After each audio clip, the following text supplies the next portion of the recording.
저는 작년 8월부터 개발 관련 개인 사업자를 하고 있는 모슈입니다. 1인 개발사인 제가 아웃소싱을 하면 생각했던 점, 경험담, 프로젝트에 불화가 생겨 망하는 케이스, 사기 개발사, 경쟁력을 갖추기 위한 전략, 어려운 점 등에 대한 이야기를 개발자 입장에서 러프하게 풀어보려고 합니다. 개발사를 창업하시거나 창업하신 분, 프리랜서 분들, 이를 의뢰하는 고객 대상으로 이 컨텐츠를 제작한 점 참고 부탁드립니다. 이는 주로 아웃소싱 플랫폼을 통해 수주를 받고 수주를 위한 목적으로 여러 채널에 제 프로필을 올려놓았습니다. 아웃소싱 플랫폼이 프로필을 올려놓는 사이트는 여러 가지가 있습니다. 일거리는 위시캣이 제일 많이 있고 그 다음이 프리모아입니다. 중복되는 프로젝트도 많은데 그럴 경우 가격이 다르게 책정된 케이스가 있으니 비교해보고 견적을 넣으면 됩니다.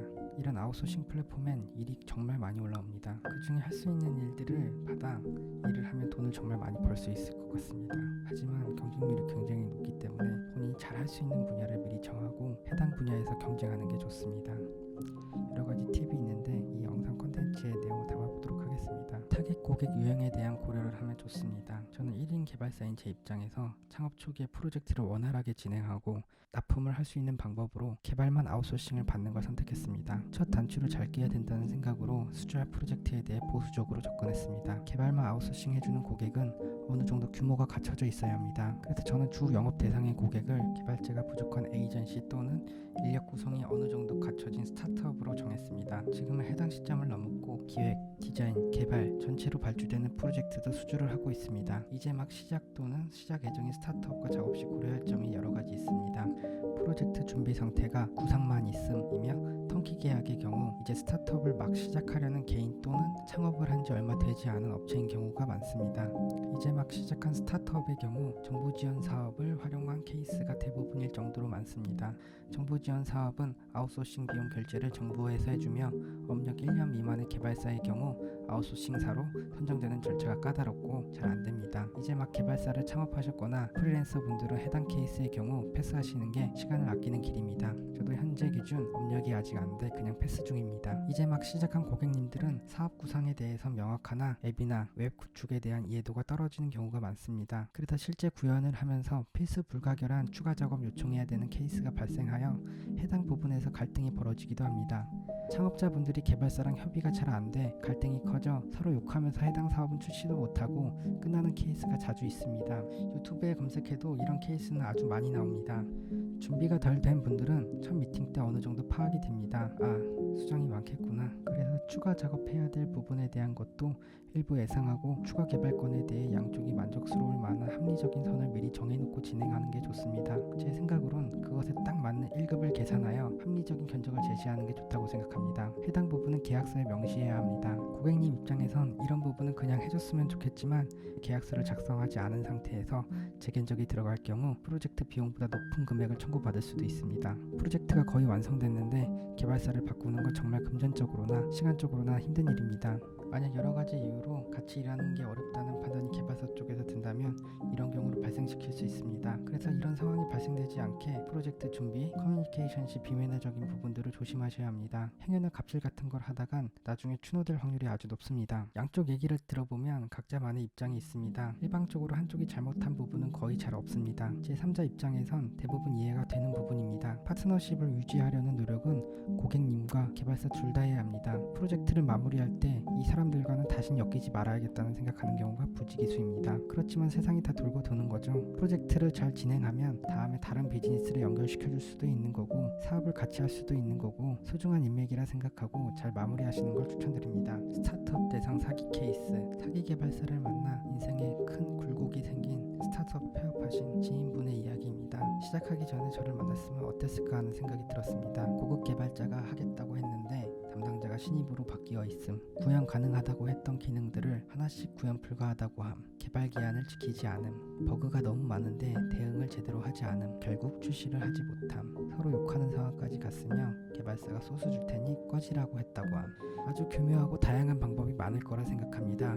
결국 이런 개발사를 만나면 담당자와 말싸움만 하다가 사업이 어그러집니다. 사기꾼은 보통 말을 잘하죠. 위에 언급한 제 지인은 영업을 당할 땐 말을 너무 잘해서 신뢰가 갔으나 그 달변으로 본인에게 사기를 치고 있는 걸 깨닫고 책임 회피, 날선 공격을 할 때 정말 피가 마르는 기분을 느꼈다고 합니다. 수주 타겟 프로젝트를 미리 선정해 놓으면 개발자 입장에서 좋습니다. 아웃소싱 플랫폼엔 다양한 일들이 올라옵니다. 처음 들어보는 기술도 올라오고 정말 제가 달고 닳게 했던 일도 올라옵니다. 분야를 나누자면 다음과 같은 일들이 최근 많이 올라옵니다. 퍼블리싱, 브랜드 프로모션 사이트, 솔루션을 사용하지 않은 쇼핑몰 신규 개발, 소셜 네트워크 서비스, 커뮤니티, 스트리밍 서비스, 블록체인 관련, 위치 기반 배달, 기타 등이 있습니다. 주로 올라오는 분야를 기준으로 수주를 받기 위해선 관련 기술 및 포트폴리오가 준비되어 있어야 합니다. 기술적으로 준비가 안 돼 보이거나 또는 경쟁력이 없어 보이면 프로젝트 지원만 수십 건 하고 한 개도 성사 안 될 수 있습니다. 할 수 있는 것과 해본 것의 차이를 클라이언트들은 많이 고려합니다. 포트폴리오가 있는 경우 다른 경쟁자보다 높은 경쟁력을 가질 수 있습니다. 할 수 있는 것보다 해본 것을 높이 사는 이유는 해당 프로젝트를 안정적으로 개발하려는 목적도 있지만 서비스 노하우, 구축 노하우 등을 개발자의 도움으로 본인의 서비스에 녹이고 싶어서라고 생각합니다. 사업주도 아직 실제 개발한 경험이 없기 때문에 중간에 어떤 허들이 있을지 서비스를 하기 위해 어떤 점이 부족한지 모르는 부분이 대부분입니다. 따라서 수주를 원하지만 비슷한 서비스 개발에 대한 포트폴리오가 없는 경우 경쟁력이 상대적으로 떨어지기 때문에 사이드 프로젝트를 해서라도 수주받고 싶은 분야 사업의 포트폴리오를 만들어 놓는 걸 추천드립니다. 저는 현재 스트리밍 서비스에 대한 개인 프로젝트를 진행하고 있습니다. 외주 플랫폼의 경우 고객님의 예산을 미리 정해놓고 등록해 놓습니다. 해당 금액보다 낮게 입찰을 시도하면 다른 높게 입찰 시도한 업체보다 경쟁력이 올라갑니다. 하지만 경험상 해당 금액에 딱 맞게 입찰 시도를 하거나 또는 더 높은 금액으로 입찰 시도를 하더라도 고객님이 올린 프로젝트와 비슷한 포트폴리오가 있고 프로젝트 기술 난이도가 좀 높다면 낮은 금액으로 입찰한 포트폴리오 없는 업체보다 훨씬 미팅 성사율이 높은 것 같습니다. 일감이 떨어지는 부분, 한 달 정도 짧은 일을 할 경우 다음 일을 미리 구해놔야 합니다. 근데 타임라인에 딱딱 맞게 일을 구하기가 쉽지 않습니다. 6개월 이상 상주일도 많으나 상주할 바엔 그냥 취업하는 게 좋은 선택인 것 같습니다. 프로젝트 진행 제안서, 견적서 등을 쓰고 비딩을 하고 미팅을 하여 세부 조율을 하고 계약까지 가는데 꽤 시간이 걸립니다. 몇 달짜리 일을 받으면 한동안 일은 걱정이 없겠지만 계약을 했다가도 업체 사정이 생겨 드랍되는 경우도 부지기수입니다. 따라서 주말, 저녁 등 빈 시간이 있으면 그 빈 시간에 프로젝트를 수주에 넣어놔야 합니다. 8시부터 일을 해서 오후 5시에 퇴근을 목표로 하면 그냥 취업과 같이 다른 일을 하는 게 낫습니다. 1인 개발사, 아웃소싱을 해야 하는 입장에서 성공할 수 있는 유일한 방법은 일을 할 수 있는 한 많이 하고 거기서 번 돈으로 신규 프로젝트를 진행하여 해당 사업을 성공시키는 일뿐이라고 생각합니다. 개미와 배짱이처럼 여름엔 땀을 뻘뻘 흘리며 일해야 다가올 겨울을 견딜 수 있습니다. 그렇다고 현재 프로젝트에 지장이 생길 정도로 많은 일을 받아서 하라는 것은 아닙니다. 항상 적당한 선이라는 게 있을 것입니다. 자기의 여유 시간, 자기의 퍼포먼스 등을 고려하여 적당히 일을 받아야 합니다. 고객과의 신뢰가 무너지는 것은 한순간입니다. 낮은 페이, 박리담회, 프로젝트 견적 산정을 잘못한 케이스도 종종 발생할 수밖에 없습니다. 이럴 경우 너무 수지가 안 맞아서 우스갯소리로 맥도날드 알바 시급과 비교할 때가 종종 있습니다. 고객님은 어떻게든 낮은 금액의 일을 맡기려고 하고 저는 제 인건비에 합당한 금액으로 일을 하는 걸 희망합니다. 중간에 낀 사람이 많을 경우 견적 산정이 더 복잡해지고 낮아집니다. 커뮤니케이션 할 사람도 많아집니다. 그러니 돈도 안 됐는데 너무 고달픈 프로젝트에 참여하게 되는 대참사가 날 수 있다는 걸 염두에 두고 입찰 여부를 결정해야 합니다. 외주 플랫폼을 낄 경우 수수료 10%, 그 외 세금 등을 제하고 같이 프로젝트에 참가한 사람들이 있다면 해당 페이를 지급하고 남는 돈이 제 몫일 텐데 프로젝트별로 들어오는 돈이 세지 않습니다. 가격 경쟁도 심하고 일정도 짧고 사용한 기술 대비 부가가치가 적은 경우가 대부분입니다. 당근마켓이나 아프리카 같은 서비스의 핵심 기능을 2천에서 3천에 구축해달라는 게 현재 시장 소비자의 소리입니다. 수주의 어려움, 위에 언급한 여러 내용을 더해 아웃소싱 관련 입찰하는 개발사, 프리랜서가 굉장히 많습니다. 10대1, 20대1, 30대1의 경쟁이 대부분입니다. 고객님은 2개의 미팅 선택권이 있습니다. 포트폴리오, 가격 경쟁력 등을 뚫어서 미팅 상대가 되면 아웃소싱 플랫폼 업체에서 미팅을 주선합니다. 오프라인 미팅, 화상 미팅, 보이스 3자 미팅, 카카오톡 채팅 미팅 등의 방식 중 선택하여 1시간 정도 프로젝트 관련 대화를 나눕니다. 미팅 결과 재견적을 넣을 수 있고 최종 협의된 내용을 기준으로 계약을 진행합니다. 유식캣의 경우 체크리스트를 몇십 개 정도 유식캣 매니저가 작성하여 애매한 부분에 대해 계약서에 기입하게 합니다. 예를 들어 서버 설치는 누가 하는가, 최종 디자인은 언제 전달하는가 등의 정해지지 않은 내용들이 예시입니다. 개발만 덜어서 아웃소싱 하는 걸로 미팅이 성사됐는데 막상 만나니 기획, 디자인 아무것도 준비가 안 돼 있는 상태에서 일단 알아서 개발 진행하고 개발 중인 것을 눈으로 보며 기획 완성시키겠다고 하는 경우도 자주 있습니다. 그럴 경우 기획 관련 딜레이 관련 비용 등에 대한 것도 산정을 해야 하는데 처음에 입찰한 금액과 달라질 수밖에 없는 상황을 이해 못하는 경우가 많습니다. 재견적을 해도 의미가 없는 상황이라 판단되면 재견적을 안 올리고 포기합니다. 이와 같이 올라오는 프로젝트들이 모두 아웃소싱 업체를 만나 계약이 체결되는 것은 아니며 그 누구와도 계약 안 되는 케이스도 굉장히 많아 수주는 더 어려워집니다. 초반엔 수주가 더 어려워 어려움. 플랫폼을 통한 영업에서 고객님은 입찰한 개발사의 프로필을 볼 수 있습니다. 보여지는 프로젝트 완료 건수가 0이면 수주가 더 어렵습니다. 외주 플랫폼을 통해 처음 시작했다면 초반엔 손가락 밟고 각오해야 합니다. 견적서를 몇십 개 넣어야 미팅 하나 될까 말까 하는 정도인 것 같습니다. 물론 이것도 케이스 바이 케이스입니다. 프로젝트 제안에서 글을 엄청 잘 썼거나 해당 비즈니스에 특화된 포트폴리오가 있거나 가격을 후려칠 수 있는 퍼포먼스가 있던가 하면 다를 수도 있을 것 같습니다. 저의 경우 프로젝트 기술 난이도가 굉장히 높고 관련 기술 인력이 시장에 거의 없다고 판단되는 부분에서 단독 입찰을 해서도 물먹은 적이 많습니다. 업력이 낮은 부분, 프리랜서와 같은 1인 개발자를 신뢰하지 못하는 부분 등이 영향을 끼친 것 같다고 생각하는데 정확한 이유는 클라이언트만 알겠죠. 해당 부분은 성장통이라고 생각합니다. 결국에 업력은 쌓일 거고 프로젝트 수주권도 점점 올라가면 외주 플랫폼에서 보여주는 신뢰도도 올라갈 거라 생각합니다. 신기루 같은 프로젝트들, 외주 플랫폼엔 하루에도 몇십 개씩 프로젝트가 올라옵니다. 할 수 있는 것들이 굉장히 많이 보입니다. 시키만 준다면 다 할 수 있을 것 같습니다. 업체가 올린 예산을 봤을 때 해당 프로젝트를 수주하고 작업하는 모습을 생각하며 행복 회로를 돌립니다. 조금 빡세겠지만 회사 다니는 것보다 몇 배를 더 벌 수 있겠네? 라는 행복 회로. 그러나 대부분의 프로젝트가 높은 경쟁률, 아주 저렴한 가격으로 후려치는 박리담의 업체, 해당 비즈니스에 나보다 더 괜찮은 포트폴리오를 가진 업체 등 덕분에 나에게 낙찰되기까지 경쟁은 정말 치열합니다.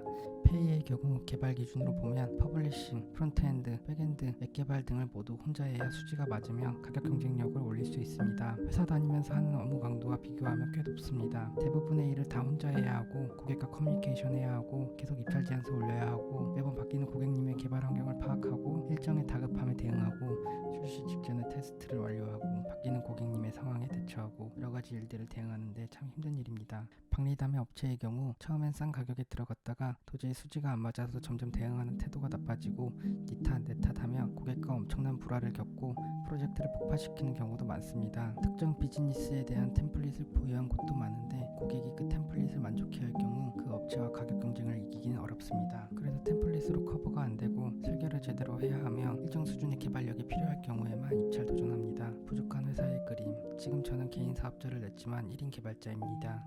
기획, 디자인을 아웃소싱 해주기도 합니다. 집에 방 한 칸을 사무실로 개조해 작업을 하고 있습니다. 소프트웨어 라이센스처럼 일부 사업을 위해 드는 비용이 있지만 사무실 비용도 들지 않고 나가는 비용이 최저입니다. 계획이나 디자인 일이 있을 경우에만 실력 있는 동료들에게 아웃소싱 발주합니다.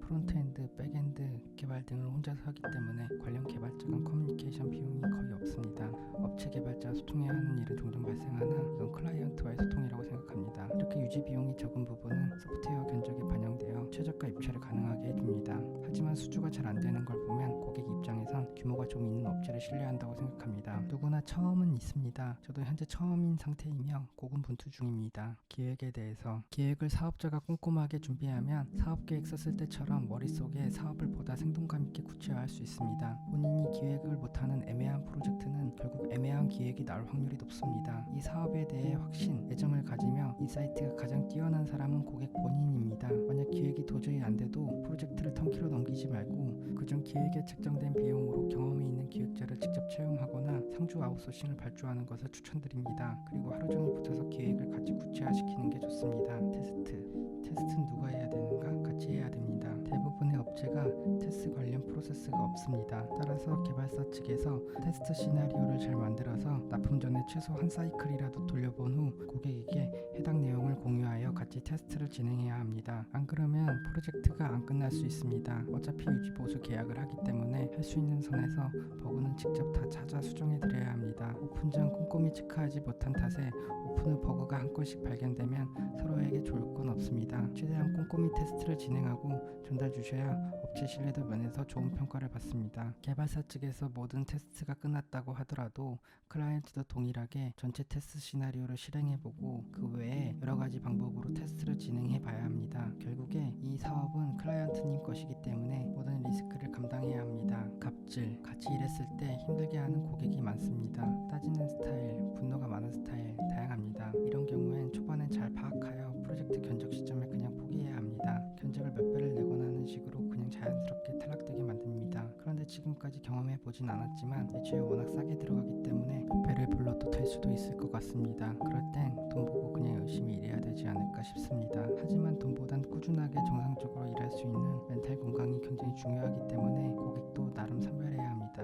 산출물 공유, 작업 일지 같은 걸 공유하는 경우가 많습니다. 히스토리가 남아서 한편으론 좋겠지만 실제 결과물을 보는 게 훨씬 좋다고 생각합니다. 문서 작업은 최대한 간략하게 하고 실제 돌아가는 결과물을 공유해주거나 공유 요청하시는 게 좋습니다. 저는 테스트 서버는 항시 열어놓고 주 단위로 실제 돌아가는 결과물을 직접 사용할 수 있도록 공유합니다. 이 부분은 이전에 제가 재직했던 큰 기업의 기술 대표님께서 프로젝트에 대해 설명하려고 하면 됐고 돌아가는 거 보여주세요 하셨던 게 저에게 많은 영향을 끼쳤던 것 같습니다. 문서화를 넘어선 동작하는 소프트웨어가 제가 고객님께 작업을 공유하는 방식입니다. 인터넷에 올라와 있는 안 좋은 케이스들 중에 몇 달 동안 산출물을 공유 못 받았다는 이야기가 많습니다. 그런 케이스의 경우 원기용 모으듯이 한 번에 거의 최종 결과물을 전달하는데 버그도 너무 많아서 결국에 프로젝트가 망가지는 경우가 많습니다.